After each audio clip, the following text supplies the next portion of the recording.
Welcome to the Tech Egg. Don't get scrambled. Enjoy the video. You start by confirming the essentials: an iPhone 15 running iOS 17 or later, enough battery, and low power mode turned off. Once done, open Settings and go to Display and Brightness. Tap Always On to reveal the primary toggle and preview. You do this first because the system shows core options only after the main toggle is active. This avoids confusion and ensures the display engine loads the right widgets. Make sure to review permissions for notifications and lock screen widgets before proceeding. Now you customize what stays visible.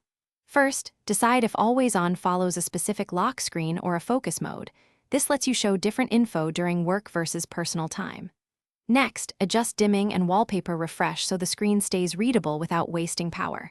Then add or remove widgets, clock complications, battery meter, calendar events, or approved third-party widgets so you only display necessary data.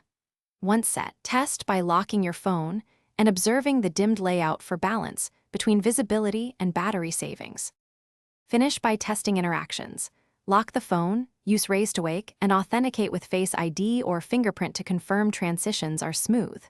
If Always On appears too dim or blank, toggle the feature off and on, then restart the iPhone. This refreshes display permissions and widgets.